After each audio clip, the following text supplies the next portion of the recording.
Some people suffer from a trauma of divorce. This was the moment their world crumbled and they lost a sense of belonging for the rest of their life. Do you know anybody like that? Have you guys, somebody like that? I would say my dad was definitely that person when my mother left. So we're talking 45 years between the time that happened and now. And he still relives it. When he's had a couple of drinks, he relives it as if it is happening right now. His whole world crumbled as a result of that. Some people are affected by the abuse of a parent, whether neglect or physical abuse, sexual abuse. You know anybody like that? Is anybody? And where they kind of relive this experience in their present life as if it's happening right now. It overshadows everything that's going on in their present life. And while there's been years that have passed since these events, this one and most important event has become the symbol of how it works against these individuals. Now, if you're one of these people who are working against yourself based on a story of the past, and the past is working as if it is still in your present, then this is the most important thing you have done in your life. It cannot be circumvented or surpassed by your accomplishments. Your accomplishments, in fact, are subdued because of this event. So there may not be anything in your life that was as strong as that, but if there's something that overshadows all of your accomplishments, then that's a really good indication of what's holding you back. Is there anyone willing to share the most important thing they have which overshadows all of their accomplishments? Is there someone in here who has someone in their life they cannot forgive?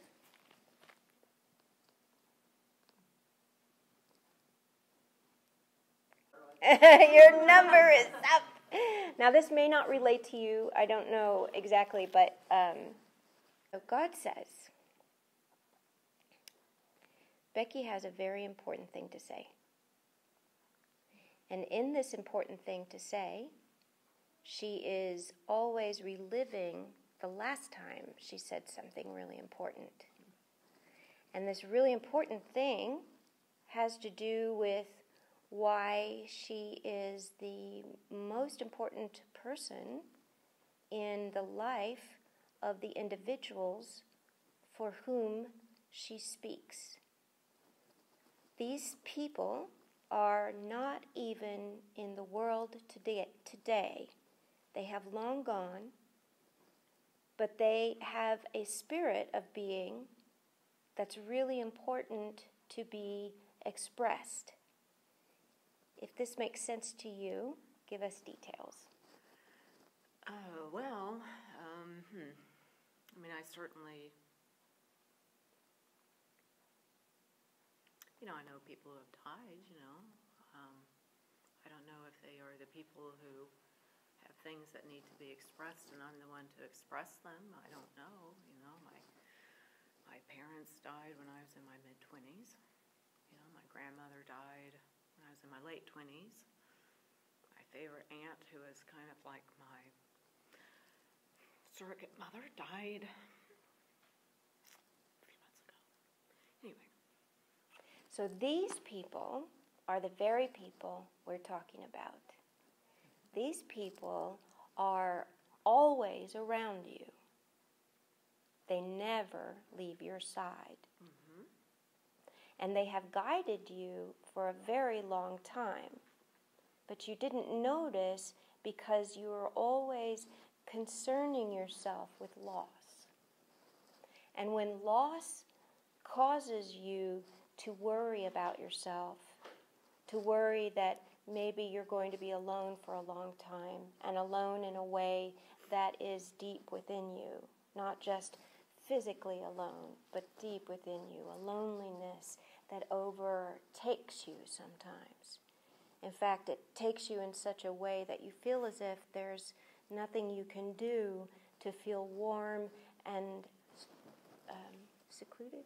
No, surrounded again, surrounded by love and joy.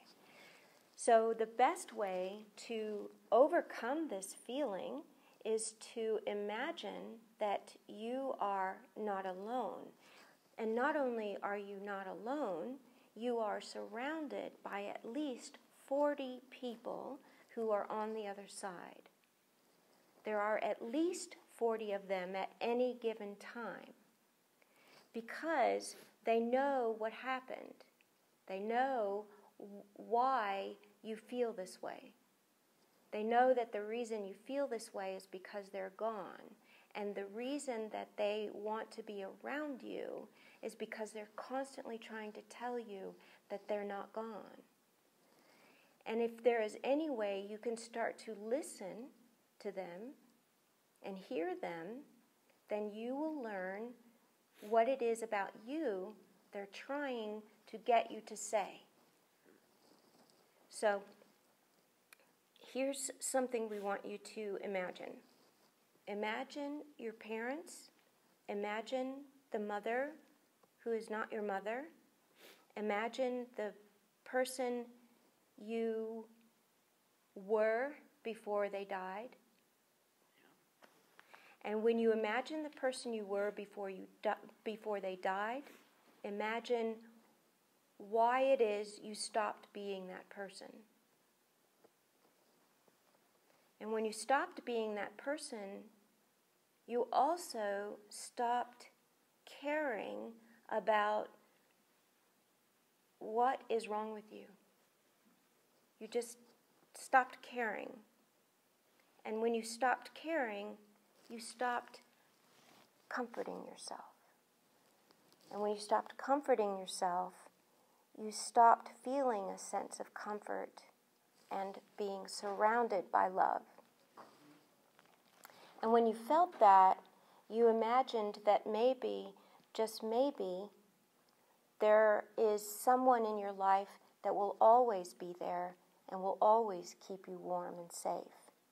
When you stopped imagining this warm, gentle soul, you also stopped imagining who you are as a warm and gentle soul. The warm and gentle soul that you are is still there, and she's just waiting to express that. And that is the expression that these people in your life are trying to get you to express. Okay. So you need to open your heart, hear them around you, quiet your mind, especially when it says you're alone. And remember always that these people are with you 24 hours a day. At any given time, there are purposefully at least 40 of them with you. This is how you've been able to stand up through all this loss, is because they are there. But you haven't been able to express your true self because you've felt them gone. Mm-hmm. Sure. So now as you begin to experience them, you will know that your true self is based in the expression of the comfort and warmth you're going to show yourself. And as you show yourself that comfort and warmth, you're going to be able to give comfort and warmth to others. Okay. You don't believe that right now, do you? No. No. But it's true. I see it. I see it in you. I see you embracing. I see you warmly giving, and I see a beautiful smile on your face. Okay. I see your heart expressing itself in a big way. Mm-hmm. Okay. All right. So you're going to start hearing and listening and quieting your mind, right? You're going to quiet your mind. Every time it says to you, I'm alone, say, but what if I wasn't alone? What if I'm not really alone? Who's here? And then listen. and you'll hear them. And they'll be so excited that you hear them. And you'll feel their excitement because you'll be excited just to know they're not dead. They're not gone. Okay? Okay. Come here. Oh. Thank you. You're welcome. You're welcome. Always know that putting yourself in check is the first step to knowing who you are and what's causing you to stumble. How these 7 checks relate to your present life is obvious when the past is clouding everything you do and literally filtering your experiences. It is this filter that causes your experiences to actually become overshadowed by the past. The first and most important rule to letting go of what holds you back is to recognize what is happening because of the past and then what is affected by the past. When you see how the past affects you, you let go of the trigger and start looking at the gun. The gun is uniquely yours. It's made of materials you made on your own. And when you perceive the past in a way that creates our perspective of the present, we can learn to see the present in new light and change the future.